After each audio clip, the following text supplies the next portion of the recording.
Welcome back to the Sports Text Live. It's your guy one more time, Dedrick L, Hicks Jr. And man, definitely appreciate you guys for stopping by and checking out the Sports Text Live. If you like what you're hearing, what you're seeing, be sure to like, comment, and subscribe. We really appreciate the support. We're going to keep building this thing and bringing you more frequent content such as this. All right. So this weekend, this Sunday is Championship Sunday in the National Football League. All right. So, of course, we have the AFC and NFC championship games. Up first, we're going to be discussing the AFC championship game. And I don't know about you guys, but this is the most exciting weekend in football because you're going to get, most of the times, we get some real head-banging, elite level competition out here as two teams are trying to vie for the right to represent their respective conferences and play for a world championship in the Super Bowl. All right, so let's start with the AFC. We got the Baltimore Ravens, the number one seeded Baltimore Ravens, taking on the defending Super Bowl champion Kansas City Chiefs. This is the marquee game of the weekend, of the afternoon, and man, is it not set up how for football lovers and a football fan's dream? Oh my God, it's amazing. So you have in my opinion, you have the king. You have the best player in all of football, Patrick Mahomes, vying for the right to play in his fourth Super Bowl and to win his third.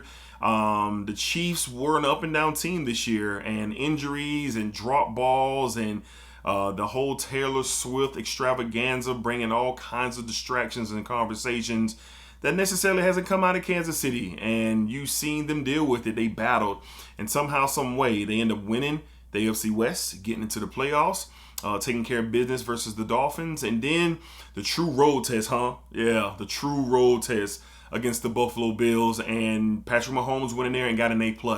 He aced it. Andy Reid, Patrick Mahomes, and the Chiefs, they were soundproof going in there, getting that win against a very game Josh Allen and Buffalo Bills team. All right, so that's how they get to the AFC Championship. And then, of course, you have the Baltimore Ravens, man. They've been riding high pretty much all year long. They got one of the toughest defenses in all of football, number one in scoring defenses, and they don't give up that many points. They're number one in that category as well. And Lamar Jackson, one of the most scrutinized,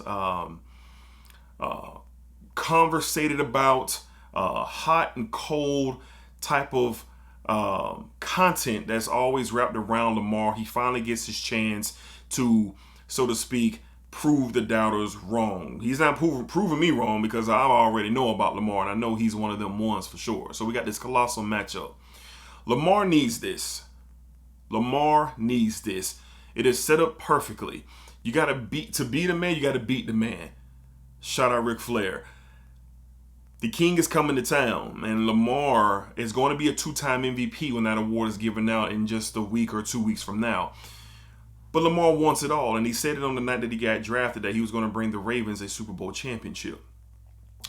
The time is now. Lamar's record in the playoffs has been broken down left and right, and rightfully so. But he has his chance and his opportunity. This is a stacked team in Baltimore. Great young wide receiver core. You're going to get Andrews back, who was on IR with a thought-to-be season-ending leg injury early in the season, and looked like he's going to be available on Sunday.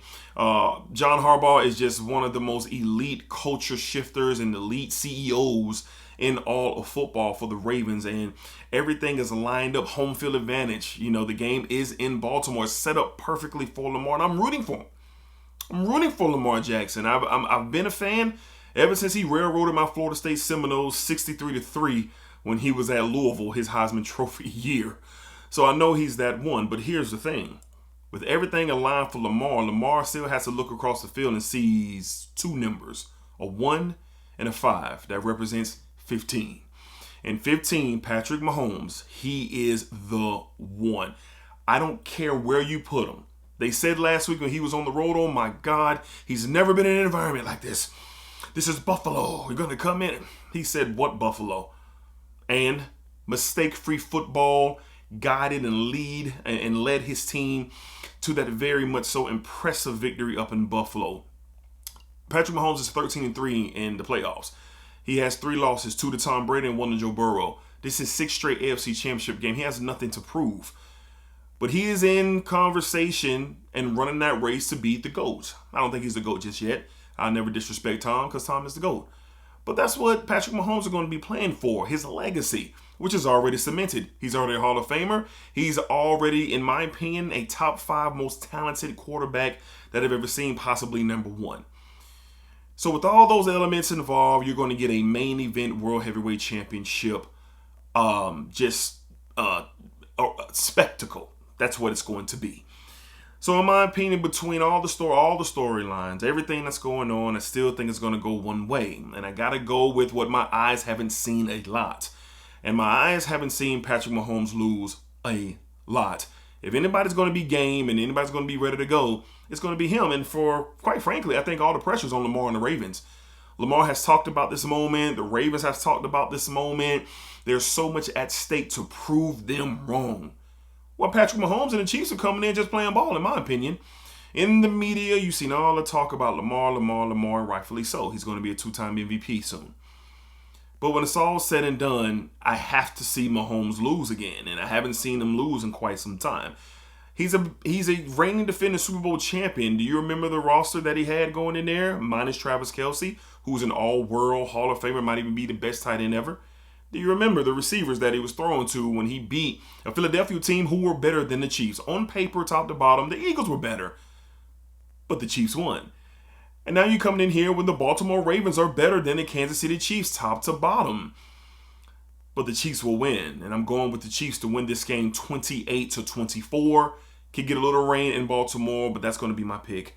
I'm going to take the Chiefs to advance to the Super Bowl, and deep down inside, I kind of do hope that I'm wrong because I'm really rooting for Lamar Jackson to win and get his ring.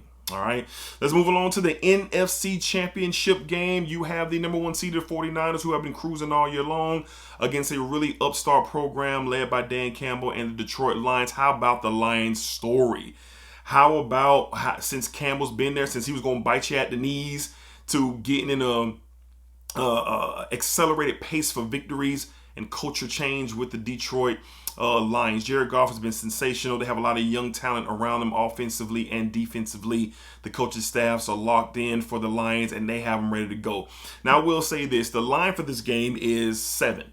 All right, I have the 49ers favored by a touchdown. And, man, I think that's kind of disrespectful to the Detroit Lions, in my opinion. I think the Lions are better than the Green Bay Packers, and the line was 7 for that game. So the Lions ain't getting no respect going into the Bay. All right, so McCaffrey and hopefully Debo plays. They say he's a 50-50 goal. That's not good because that shoulder might be banged up. He falls on that shoulder. We could be dealing with something very, very serious. But all eyes are going to be on Brock Purdy. I think Brock Purdy has been given pass after pass after pass while playing great, while having elite performances. But last year he didn't play in the NFC Championship game. He got hurt. And now it's his time. At home, against an upstart Lions team who's going to come in there with no fear. Dan Campbell's going to have Jared Goff and the Detroit Lions ready to go. The Lions are going to be playing with house money. No one expected them to be here anyway, right? But everybody expected the 49ers to be right where they are. I think this game is closer than the experts think, but I'm not going to go all the way to Upsetville, okay?